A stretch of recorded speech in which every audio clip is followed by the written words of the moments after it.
Olá, meus amigos, olá, minhas amigas, vocês que nos ouvem pela Rádio Nova Aliança 103.3 FM. Eu sou Ana Paula Inglês Barbalho, vice-presidente da Comissão Justiça e Paz, e este é mais um programa de Justiça e Paz.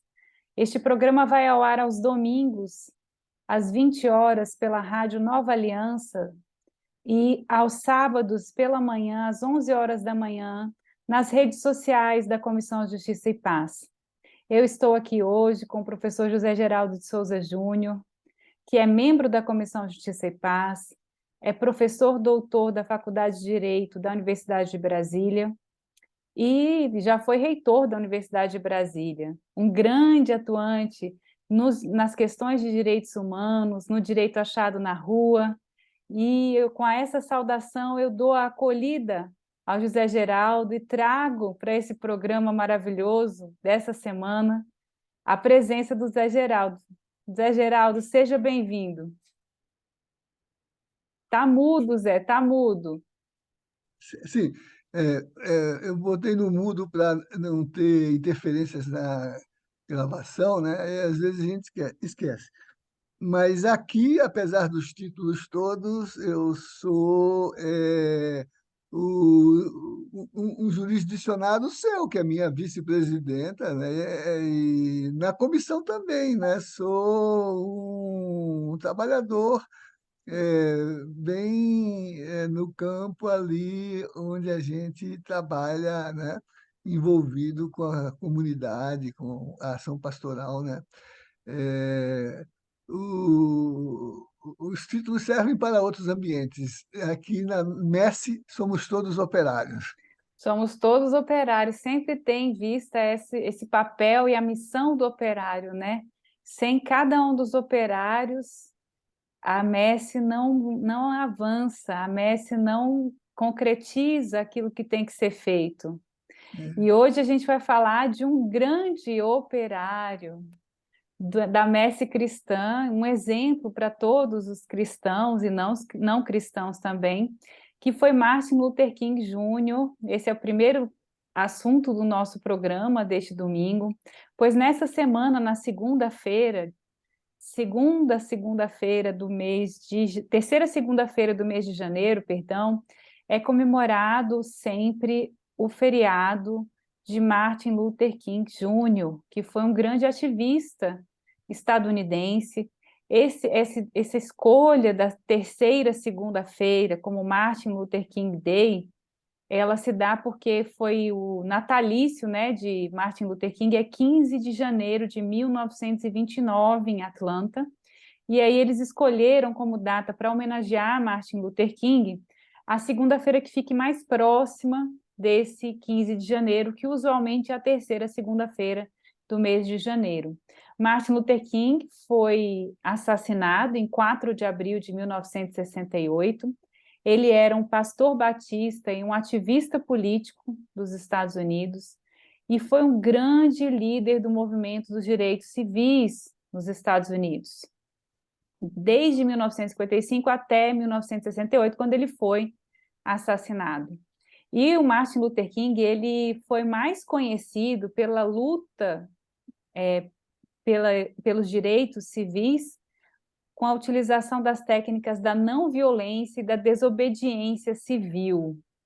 É muito interessante a gente pensar nisso, numa contraposição. Veja, a gente está lá na década de 60, nos Estados Unidos, efervescente, a luta pelos direitos civis, todo um questionamento que passou a existir da separação entre brancos e negros nos Estados Unidos, porque nos Estados Unidos, apesar de não haver um apartheid, havia sim uma segregação racial, inclusive validada, né, pelas legislações da época, e Martin Luther King inicia um movimento de revisão desse processo e de luta por igualdade dos direitos civis, usando a não violência e a desobediência civil como principais elementos. E é uma contraposição tão chocante ao que aconteceu, por exemplo, no último dia 8 de janeiro, com a invasão da Praça dos Três Poderes, o quebra-quebra que houve e as inúmeras justificativas que foram se seguindo, que, aliás, Quem não assistiu o nosso programa, quem não ouviu o nosso programa no domingo passado, pode assistir novamente no YouTube da Comissão Justiça e Paz, o programa excelente conduzido pelo Eduardo, nosso presidente, e você também, Zé Geraldo, falando sobre esse tema, o tema desses conflitos que aconteceram no dia 8 de janeiro. E o dia de Martin Luther King nos traz essa grande lição, né, do questionamento que inicia em 1955. Veja quantos anos ele trabalha por isso, né, com os boicotes aos ônibus de Montgomery, que separavam negros e brancos dentro do ônibus, né, até aquele discurso emblemático que eu acho que a gente poderia colocar no intervalo do programa, que é I have a dream, né? Eu tenho um sonho, lá em Washington, no Memorial Lincoln, tão emblemático. É verdade. Foi boa a escolha, primeiro porque o Martin Luther King Day, né, que é um evento muito simbólico nos Estados Unidos, mas por conta da projeção do agir de King, do grande pastor, né, se transformou numa referência de mobilização para transformar sistemas injustos, né? E, curiosamente, tem tudo a ver com o que nós trabalhamos como mandato da justiça e da paz. De um lado, também trabalhar para transformar sistemas injustos.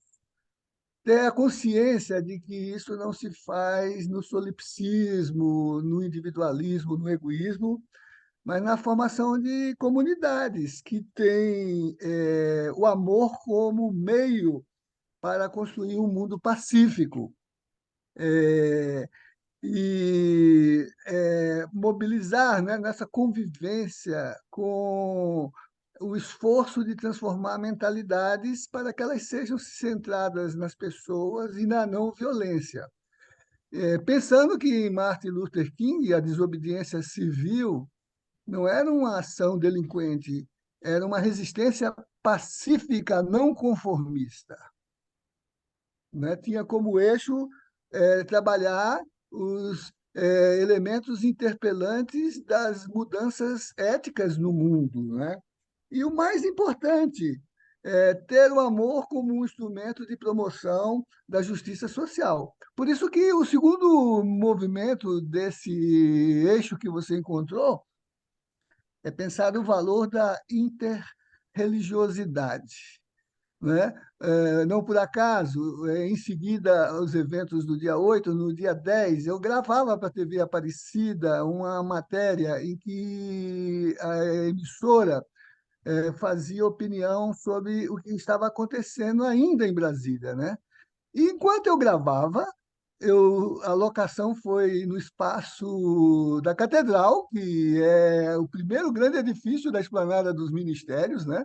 Não obstante o Estado ser laico e a Esplanada ser dos Ministérios, o primeiro edifício da Esplanada dos Ministérios é a Catedral. É, o Estado é laico, mas a religião é um elemento ético fundamental na construção da sociedade. Por isso que o filósofo Habermas dizia que não pode ser prescindida a importância de discutir a religião na esfera pública, né? Mas sem sucumbir à religião como uma perspectiva de ação interferente na lógica gestora do mundo, né? O mundo, é, o âmbito, a realidade do mundo é da política, a realidade religiosa é do espírito, que, aliás, a filha do Martin Luther King lembra, citando um grande jesuíta católico, por conseguinte, filósofo, Teilhard de Chardin, né? Dizendo que nós somos mais seres humanos que se espiritualizam ou somos espíritos que nos humanizamos?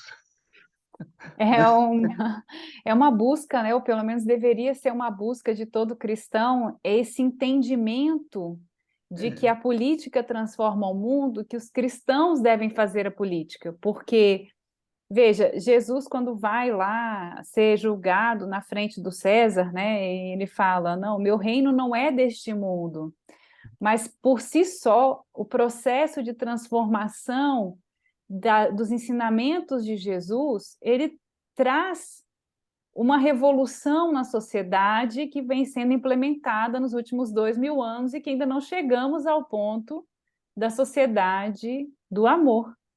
é. E é por isso, Ana, que a Bernice King celebra com muita emoção o fato de que o Martin Luther King Day seja marcado também pelas mensagens que o Papa Francisco enviou, levando em conta o fato de que ele, nas várias vezes em que se encontrou com ela, eh, mas, sobretudo, em atenção ao que representa a ação interreligiosa e cristã do grande defensor dos direitos humanos, né, da igualdade, da construção de uma referência igualitária e justa de mundo, né? Orientada pela perspectiva da fé, da convicção religiosa, né? Eh, Teve e tem no Papa, né, uma postura de reconhecimento por conta dessa mensagem de não violência, de paz e de compaixão que tanto o Papa Francisco quanto o Martin Luther King, de certo modo, professavam, né? Professam, né? Será que o Papa ainda. E olha que essa atividade vai ser celebrada no Vaticano em missa pelo Sim, Papa. sim, nós E estamos na Semana pela Unidade dos Cristãos de 2023. uhum. Então, o Papa, Outro evento, mas ligado a esse primeiro, né? sim, tem toda uma relação, justamente o quê? Que os cristãos, independentemente da sua vertente, né, são convocados a se unirem para fazer o bem e buscar a justiça. Inclusive, o tema deste ano de 2023, da Semana de Oração pela Unidade dos Cristãos, é Isaías 1:17: Aprendei a fazer o bem, procurai a justiça. Olha como tem Sim, tudo a ver com a busca dessa justiça social tão necessária, não é? E que nós devemos sempre buscar entender como um pedido de paz. O Papa Francisco vem reiteradamente neste início de 2023 falando sobre a paz em diferentes aspectos. E eu achei interessante que o lema, né, que é aprender a fazer o bem, procurar a justiça, tem tudo a ver com o nosso lema da Comissão Justiça e Paz de Brasília, né? uhum. Que é exatamente construir a paz pela mediação da justiça, né? O que É, significa enfrentar as estruturas perversas, muitas delas originadas da injunção do sistema de produção, que é um sistema de acumulação egoísta, né, privatizante, né, que tem levado o Papa Francisco, inclusive, a produzir muitos documentos, exortações, né, que reivindicam uma outra ética para o sistema de produção, né, buscando a dignidade do trabalho e uma teologia que leve em consideração os fundamentos dessa igualdade na mediação para que o trabalho, a moradia, né, e a produção, teto, terra e trabalho, né, isso, os eh, 3 Cs. é, sejam formuladoras desse princípio de inscrição do humano na lógica da produção, né? Aliás, como está em Paulo, na segunda aos Tessalonicenses. Quem não trabalha, não come, não é isso? É, porque também os cristãos eram conhecidos por compartilhar tudo entre eles, de acordo com a necessidade de cada um. Então, todos trabalhavam, traziam o fruto do seu trabalho para a Assembleia, e a É, Assembleia distribuía de acordo com a necessidade de cada um. Olha como é bonito isso, se a gente pensar que é um ideal de que ninguém vai passar necessidade, ninguém vai passar fome, ninguém vai é, precisar é. de Então, auxílios esse fora é da o artigo comunidade. primeiro, esse é o artigo primeiro da Constituição da Comunidade Cristã Originária. Está em Atos, aliás. Então, os cristãos vinham, traziam aos apóstolos o produto de seu trabalho, que passava assim a ser distribuído a cada um conforme a sua necessidade, né? É o artigo primeiro, digamos assim, da Constituição fundante da comunidade cristã originária, né? É, porque realmente os Atos dos Apóstolos, eles trazem essa mensagem e esse exemplo de como funcionava a comunidade cristã, liderada especialmente por Paulo, que vinha, fundava as comunidades cristãs e depois acompanhava essas comunidades cristãs ao longo do tempo. Então, o lema da nossa comissão, Se Queres a Paz, Trabalha pela Justiça, ele entra nesse sentido também da gente lutar sempre pela justiça para alcançar a paz dentro de um aspecto cristão, dentro de uma É, comunidade cristã expandida, uma universalização desse sentimento de comunidade, como o Papa Francisco coloca muitas vezes. é. Aí vem o terceiro elemento que esses dois eventos põem em causa, sobretudo na conjuntura que estamos vivendo. Por exemplo, nas preparações para a Semana pela Unidade dos Cristãos, fazer o bem, buscar a justiça, né? A gente tem visto pelo mundo afora a preparação de subsídios, de elementos de celebração, mas, sobretudo, de reflexão. Por exemplo, quero dizer, Ana, que, inclusive, se entrarmos na página do Vatican News e, portanto, as notícias do Vaticano, esses dois elementos que acabamos de identificar estão colocados com muita evidência, como uma mensagem do papado para o mundo, e, portanto, como uma convocação para que nas dioceses, nos organismos, né, tenhamos em mente essa configuração. E em relação à Semana da Unidade dos Cristãos, por exemplo,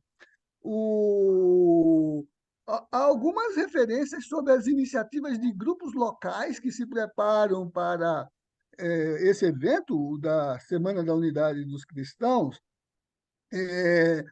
organizando narrativas de histórias, de representações de diferentes experiências de cultos, de expressões espirituais, para incluir todas as expressões de subjetividade e de vivências que vão desde aquelas que são praticadas pelos povos indígenas aos imigrantes, aos que, de diferentes modos e com diferentes capacidades, constroem a sua história, né? Constrói a sua história.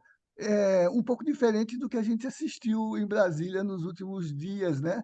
Uma mobilização irracional, destituída de qualquer sentido de comunidade, é, que realiza uma prática de negação dos fundamentos éticos da comunidade, ao invés do amor, pratica o ódio, a destruição, que não respeitou sequer as expressões sacras nos edifícios que representam a nossa casa comum, vandalizados, as fotos e as filmagens que estão sendo apresentadas ultimamente são, para usar uma expressão não cristã, mas mundana, dantescas. Lembrando que Sim. Dante escreveu sobre o inferno, não é isso?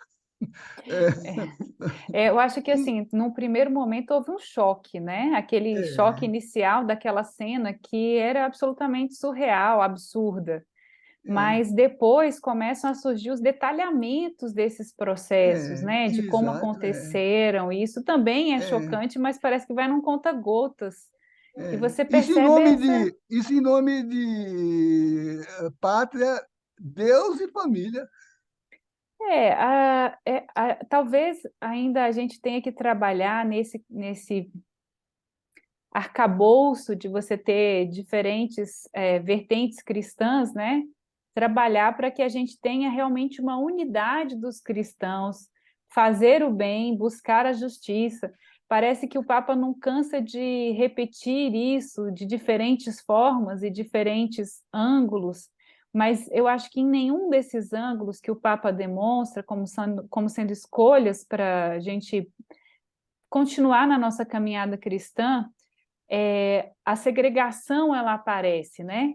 A gente sempre fala, mesmo os que não são cristãos devem ser incluídos nesses processos, de modo que a É, gente crie uma universalidade, da humanidade, né? é, Então, nenhum sentido faz esse tipo de separação. é verdade, né? E felizmente eu vi que Dom Paulo, né? Eu assisti uma gravação em vídeo dele logo depois, muito consciente, eh, requisitando, né, atitudes de busca de redenção, de remissão, na linha de que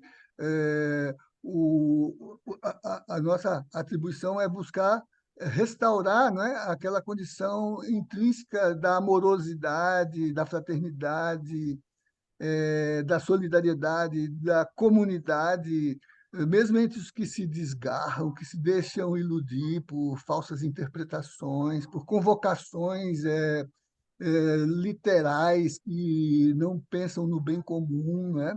E que, o, ao invés do amor, destilam uma certa odiosidade. Então, eu vi Dom Paulo, por exemplo, exortar a que tivéssemos consciência de assistir aqueles que se redimem, ou seja, que vão purgar suas responsabilidades, que tem que ter o aprendizado de que cometeram mais do que um pecado, cometeram um delito grave, né? Sim, Porque foi contra a memória histórica do país, que foi contra os valores da dignidade da política e da fundamentação constitucional dos direitos, né?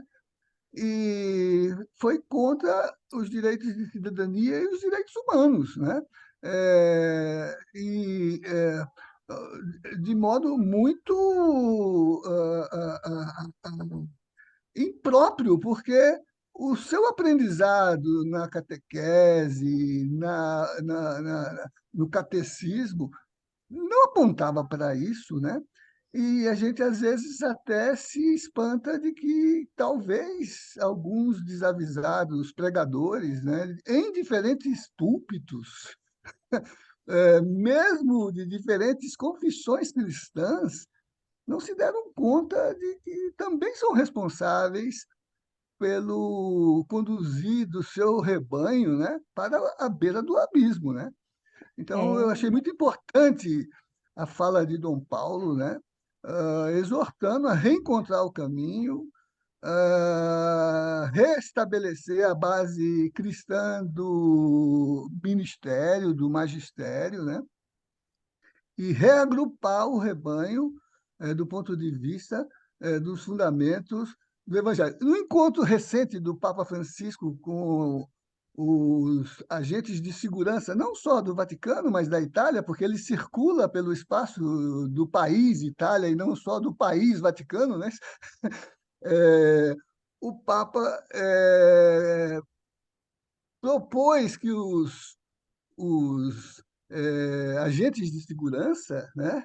E que ele diz, às vezes até eu preferia não estar tanto com vocês, mas reconheço que isso é a sua função e seu dever, né? E agradeço o zelo que vocês têm, né? E quero sugerir a vocês, tomem em edição mini o Evangelho, carreguem no seu bolso e na sua vigília, na sua atividade funcional, sempre que tiverem um tempinho, folheiem as páginas proféticas do Evangelho. Era muito bom que a gente também pudesse distribuir o Evangelho para muitos pastores e párocos, não é isso? A gente tem o prazer de, depois do nosso programa, na sequência, na Rádio Nova Aliança 103.3 FM, o programa seguinte é o programa justamente de Dom Paulo. E realmente o vídeo que ele fez foi necessário, né? Foi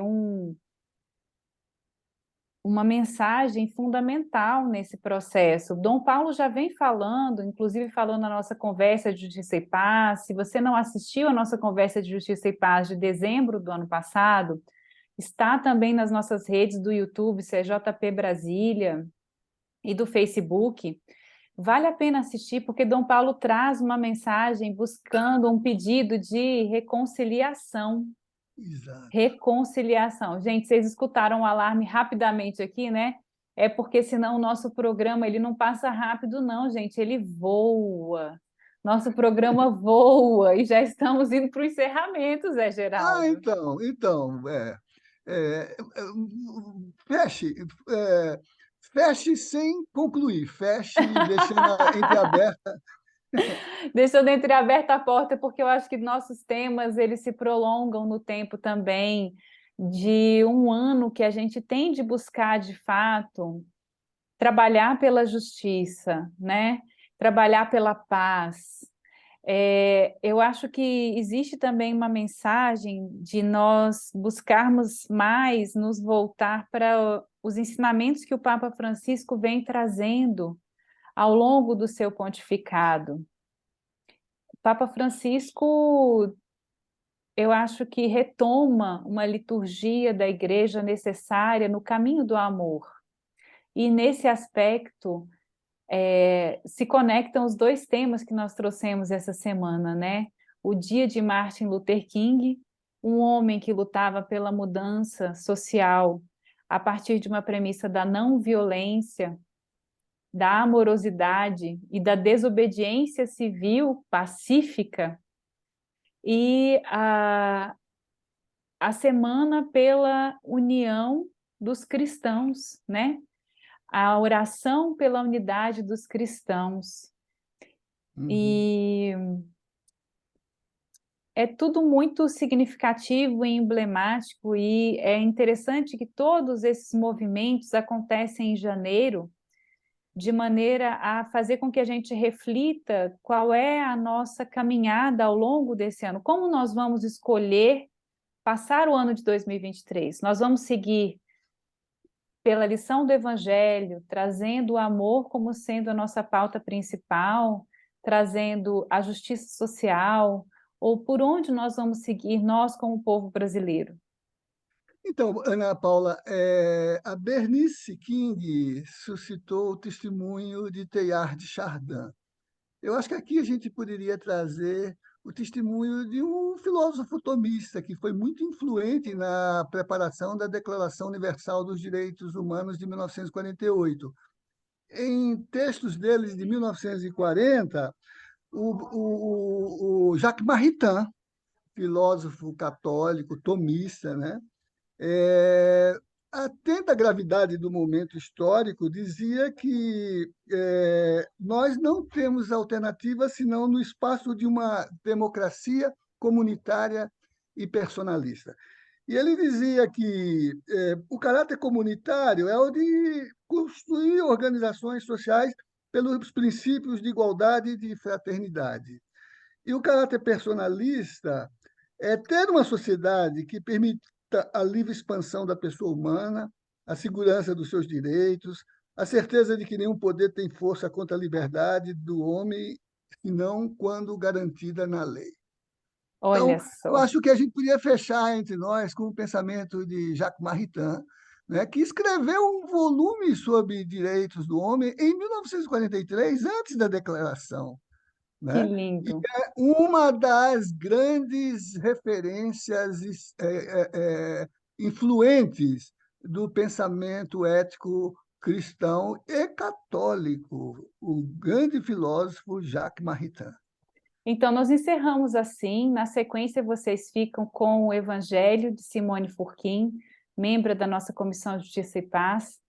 E nós nos vemos no próximo programa de Justiça e Paz, que vai sempre ao ar pela Rádio Nova Aliança 103.3 FM, aos domingos, às 20 horas, e aos sábados pelas redes sociais do Facebook e do YouTube, às 11 horas da manhã. Todos os nossos programas ficam registrados nos nossos canais do YouTube e do Facebook, e você pode, a qualquer momento, de onde você estiver, nos assistir, nos ouvir e nos conhecer um pouquinho mais. Nós somos a Comissão Justiça e Paz. Obrigada, Zé Geraldo, por estar aqui com a gente hoje. Obrigada a vocês que nos ouvem pela Rádio Nova Aliança. Um ótimo fim de noite. Fiquem, então, com Simone Furquim. Zé, a sua despedida. Então, eu acho que precisamos pensar um título para essa nossa reunião de hoje. Acho que pode ser Unidade dos Cristãos para transformar sistemas injustos. Ficou lindo, será o tema, então. Vou colocar isso para a nossa equipe de assessoria. E eu agradeço a sua presença aqui. E a vocês que nos ouvem, recebam o nosso abraço fraterno neste início de semana. E este foi mais um programa de Justiça e Paz.